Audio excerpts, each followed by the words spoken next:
এই মুহূর্তে আছি একদম সিংহের খাঁচার ভিতরে। সিংহকে কিভাবে খাবার দেওয়া হয় আমি যদি ক্যামেরাটা একটু ভিতরে আনি, এখানে মাংস রাখা আছে এবং ঠিক তার পাশেই সিংহ।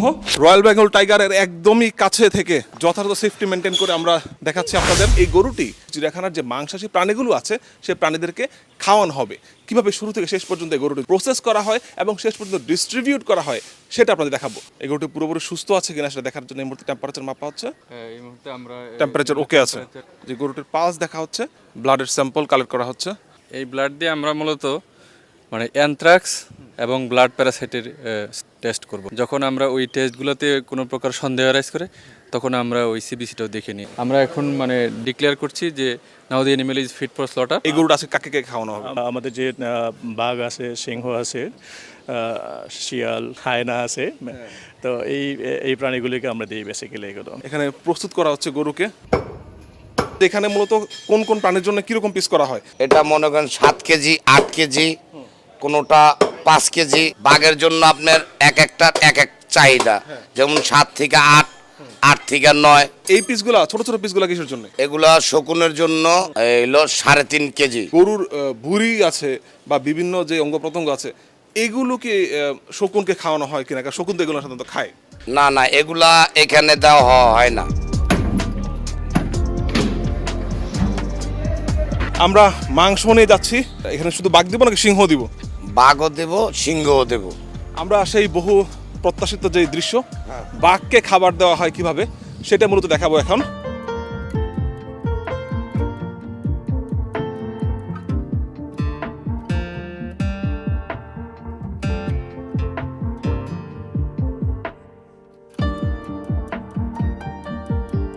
এই মুহূর্তে আছি একদম সিংহের খাঁচার ভিতরে। দর্শনার্থীদের এই জায়গায় আসা যায় না।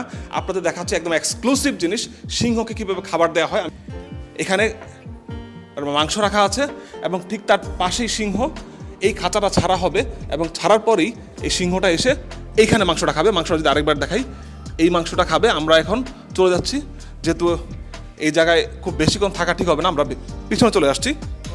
মাংস দেওয়ার পরেই আমরা এই পাশে দৃশ্য দেখাচ্ছি যে অস্থির হয়ে গেছে খাওয়ার জন্য। ওই গেটটা খুলে দেওয়া হবে, যেটা কিছুক্ষণ আগে দেখালাম। এইটা হচ্ছে আফ্রিকান সিংহ এবং ওই গেটটা খুলে দেওয়ার পরেই এই সিংহ গিয়ে খাবার খাবে। আমরা দেখতে পাচ্ছি খাবারের জন্য অস্থির হয়ে গেছে। কিছুক্ষণের মধ্যে আপনার সেই দৃশ্য দেখাবো। গেট খুলে দেওয়া হয়েছে এবং সিংহটা কিন্তু পাশের রুমে গিয়ে খাবার খাচ্ছে। খাবার মুখে নিয়েছে এই মুহূর্তে, যদি এই পাশ থেকে একটু দূরে, কারণ আমাদের সিকিউরিটির জন্য একটু দূরে থেকে আপনাদের দেখানো লাগছে। দেখাচ্ছে একদম এক্সক্লুসিভ ইত্তেফাকের পর্দা আপনারা দেখতে পাচ্ছেন। একদম সিংহের খাঁচার ভিতর থেকে আমরা যতটা সম্ভব সেফটি মেনটেন করে আপনাদের এই দৃশ্য দেখানোর চেষ্টা করছি। খাবার খাচ্ছে সিংহ।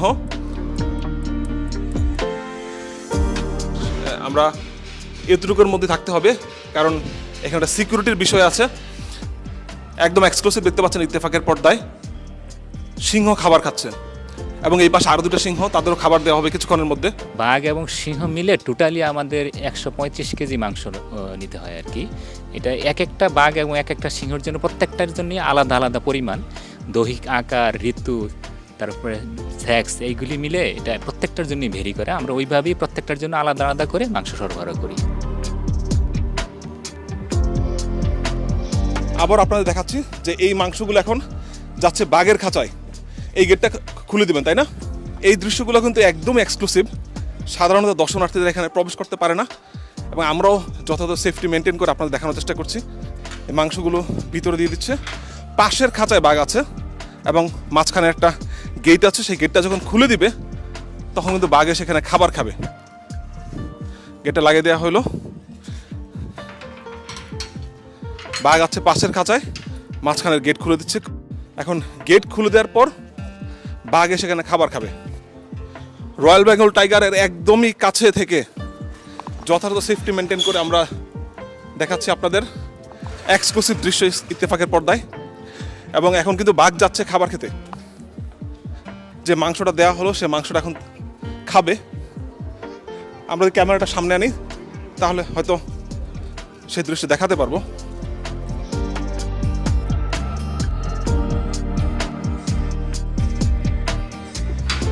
আরও একটা এক্সক্লুসিভ দৃশ্য দেখাচ্ছি আপনাদের। মাংস দিচ্ছে এবং তার পাশে এখানে এই খাঁচা দেখতে পারি বাঘ দেখতে পাচ্ছি। এই বাঘগুলো হচ্ছে মাঝখানে যে গেটটা খুলে দেওয়ার পরেই এই মাংস তারা খাবে। আমরা খাবার দেওয়ার দৃশ্য দেখাচ্ছি। আবারও যদি মাংসের দেওয়ার দৃশ্য দেখাই, মাংস দেওয়া শেষ, গেট লাগিয়ে দেওয়া হলো এবং এখন মাঝখানে গেটটা খুলে দেওয়া হবে। তারপর এই বাঘগুলো এখানে খাবার খাবে।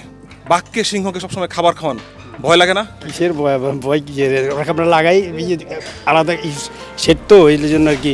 বাঘ কি চেনে? মানে এই যে ছেড়ে দিয়ে বাঘ, আপনি গেলে আপনারা চেনে নেই? হ্যাঁ ইনশাল্লাহ চিনবো না, ডাক দিলে আসবে, বলে কি আসবে না।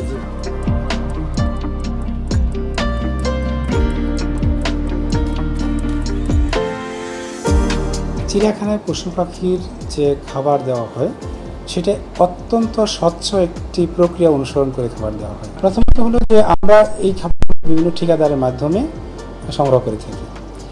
ঠিকাদার যখন এই খাবারগুলো নিয়ে আসে, এগুলো আমাদের নিউট্রিশন শাখাতে নিয়ে আসে। সেখানে খাদ্য গ্রহণের জন্য ও মান পরীক্ষা করার জন্য কমিটি রয়েছে। এই কমিটি এই খাদ্যগুলো প্রথমে মান যাচাই করে। মান যাচাই করে যদি সেই মান দেখা যায় গ্রহণযোগ্য মানের আছে, তাহলে শুধু এই খাদ্যগুলো গ্রহণ করার জন্য পরিমাপ করা হয় এবং পরিমাণ মতো সেগুলো গ্রহণ করা হয়। আর এইখান থেকে খাদ্য গ্রহণ করার পরে সেই আমাদের 4টি অ্যানিমাল রেয়ারিং সেকশন আছে। সংশ্লিষ্ট অ্যানিমাল রেয়ারিং সেকশনের যে প্রধান, তিনি এই খাদ্যগুলো তার সেকশনের জন্য কী পরিমাণ খাদ্য প্রয়োজন সেইভাবে সে খাদ্যগুলো গ্রহণ করেন। গ্রহণ করে এই খাদ্যগুলোকে আবার তার শেড অনুযায়ী কোন শেডে কী পরিমাণ খাদ্য যাবে সেইভাবে ডিস্ট্রিবিউট করা হয় এবং এই অ্যানিমাল রেয়ারিং শাখার যিনি কর্মকর্তা তার তত্ত্বাবধানেই কিন্তু প্রতিটি শেডে খাদ্য ডিস্ট্রিবিউট করা হয়।